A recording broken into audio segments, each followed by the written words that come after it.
सिंधुदुर्ग जिल्ह्यात प्रथमच ओरोस इथं Mahindra first choice multi brand car service workshop Jaitapkar automobiles.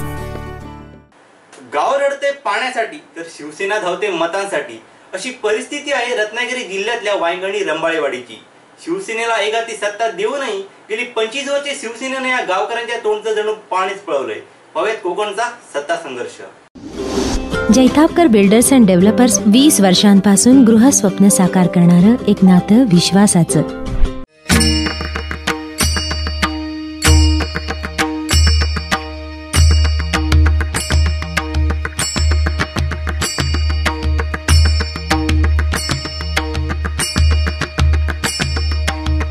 प्रत्येकाने आसवण तेवढी दिली पण अद्याप अजून जवळ 25 वर्ष आम्ही झगडतोय।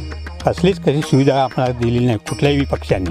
अहो माणसं इथे डोलीने उचलून घेऊन जा, डोलीने निवडून गेल्याच्यानंतर काहीच करत नाही। काय 5 वर्ष पुढच्या इलेक्शनपर्यंत नाही आमचं काम केलं तर कोणताच नाही। एकदम माझं म्हणणं आम्ही सेनेला करणारच नाही। आता आम्ही कंटाळलोय। आमचं मत फुकट गेलं झालं। कोणालाही मतदानाचा हक्क तर बजावणार पण आम्ही ह्या पक्षाला तर देणार नाही, बिलकुल नाही। नमस्कार, रत्नागिरी लाईव्हच्या कोकणचा सत्ता संघर्ष या विशेष कार्यक्रमात आपलं स्वागत। आता आपण आहोत संगमेश्वर तालुक्यातील देवरुखमधील वायंगणी येथील रंबाडेवाडीमध्ये। आपण इथे बघू शकता की या वाडीमध्ये या वायंगणी वाडीमध्ये जसं रस्त्याचा प्रश्न आहे तसंच पाण्याचा देखील भीषण प्रश्न इथे आहे। इतकी वर्षे झाली शिवसेनेला अजूनपर्यंत आम्ही मतं देतो, अजून काही नाही केलेलं आहे। पाण्याचा प्रश्न तर नाहीच, रस्त्याचा पण नाही। काही टायमाला असा डॉक्टर न्यायचा असेल एखादा वयस्कर माणसाला तर डोली करून जावं लागतं। आता रस्ता आला आहे, कच्चा झाला आहे, पण इथे यायला 150 रुपये रिक्षाला द्यावे लागतात। शिवसेने सत्ता आहे पण केलं आहे काय? मागणी करतो पण करणार काय? मागणी सर्व करतो पण काही नाही आहे।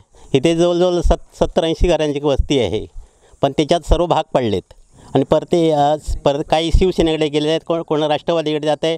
पण आता आम्ही वेगळे आहोत। तर आता जर हा प्रश्न जर स्वाभिमान पक्षाने जर आम्हाला केला तर आम्ही त्यांचा पाठपुरावा करू। रस्त्याला मंजुरी मिळाली होती पण त्याच्यानंतर काय झालं आतमध्ये आम्हाला काय माहिती नाही। आता आमचं जर काम करेल ना त्यालाच आम्ही मत देणार। कोण पण असं असते, मग कोण पण असू द्या, त्याला आम्ही मत आमचं देणार। आम्हाला खूप त्रास होतो पाण्यामुळे, त्या लवकरात काय आमची काहीतरी सोय करा तुम्ही। किती वर्ष हे हाल सोसतात? भरपूर वर्ष, मी लग्न झाल्यापासून आमचं हाल झालं। 20 वर्ष झाले आता लग्न होऊन। ते पाण्याचा हाल नको वाटतो गाव या असं झालं आहे। आम्हाला पाणी आणि रस्ता या अजून किती अनेक पक्ष आले इथं येऊन गेले आणि प्रत्येकाने आसवण तेवढी दिली पण अद्याप अजून जवळ 25 वर्ष आम्ही झगडतोय। कसलीच कशी सुविधा आपल्याला दिली नाही कुठल्याही पक्षांनी, कुठचीच सुविधा दिलेली नाही आणि देईल असे आम्ही अपेक्षा करतो। निवडून गेल्याच्यानंतर काहीच करत नाही। काय 5 वर्ष पुढच्या इलेक्शनपर्यंत प्रश्न कसलाच सुटला नाही।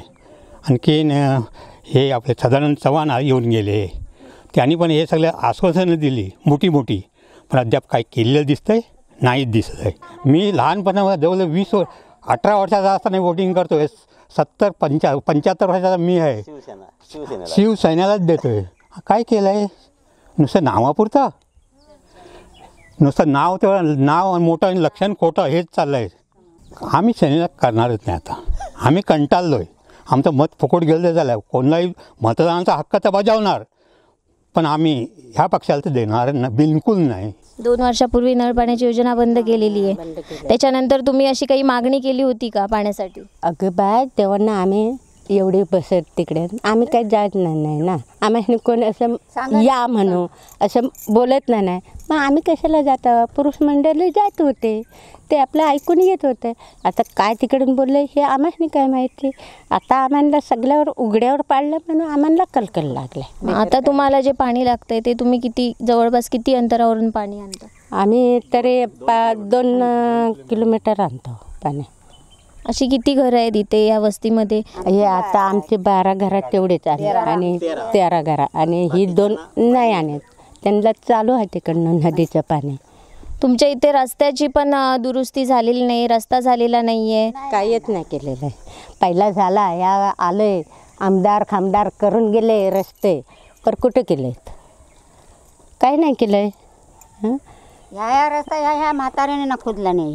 तर ह्या आम्ही स्वतः खाली आणलेला आहे करून. ते सुद्धा इथं जागा नाही देत होते तरी आम्ही ह्या खोदून आणलेला बलजबरीवर आहे ह्या रस्ता. इथं गाडी आता वाडीत काम फाडी बिडी सगळी येते ह्या रस्त्यानं. ह्या रस्ता आम्ही केलेला. आता एवढी फाडीची गाडी झाली आपली तेव्हा ही सगळी फाडी यायला लागली. तेव्हा ही घरं चिरेबंदी झाली. नाही तर अशीच होती. अशीच तिथून आणायचं दारावर गाडीशी. अहो माणसं इथे डोलीने उचलून घेऊन जा. डोलीने डोली मोठी आहे आमची वाडी. हे वाडी मोठी आहे पर वाडी अजिबात शिवसेनेला आतापर्यंत मत दिलं नाही. कोणाला विचारलं नाही. काय तुम्ही देता ना विश्वास देता ना मग आता काय करून देसा. तुम्ही मच्छीमध्ये पैसे तुम्ही खान मोकले. ह्या रस्ता आता सांगितलेला आहे की डांबर करायला झालेला आहे. पैसे गेले ते कुणी खाल्लं आम्हाला काही माहिती. आता आमची 12 घरं सांडाली तिथपासून आमचा बोलायचा आता अधिकार आहे. कोण तरी येऊन दे. त्याच्या अगोदर वाडीचा ग्रुप व्हायचा. नंतर गावकर सांगायचं ह्याला मत द्यायचं. 3 भावक्या होत्या. मग त्या गावकऱ्यांनी सांगितलं मग त्याच्यावर शब्द मारायचा शिवसेनेवर. शिवसेनावाले आले शिवसेनेला द्यायचं. नाही आमचं काम केलं तर कोणताच नाही. एकदम माझं म्हणणं.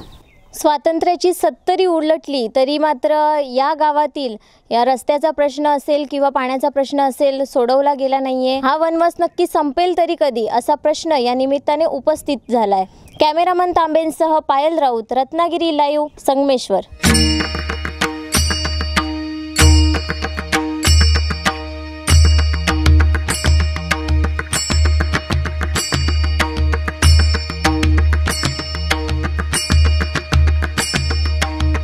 प्रत्येकाने आसवण तेवढी दिली पण अद्याप अजून जवळ 25 वर्ष आम्ही झगडतोय. कसलीच कशी सुविधा आपल्याला दिलेली नाही कुठल्याही पक्षांनी. अहो माणसं इथे डोलीने उचलून घेऊन जा. डोलीने निवडून गेल्याच्यानंतर काहीच करत नाही. काय 5 वर्ष पुढच्या इलेक्शनपर्यंत नाही आमचं काम केलं तर कोणताच नाही. एकदम माझं म्हणणं. आम्ही सेनेला करणारच नाही. आता आम्ही कंटाळलोय. आमचं मत फुकट गेलं झालं. कोणालाही मतदानाचा हक्क तर बजावणार पण आम्ही ह्या पक्षाला तर देणार बिलकुल नाही.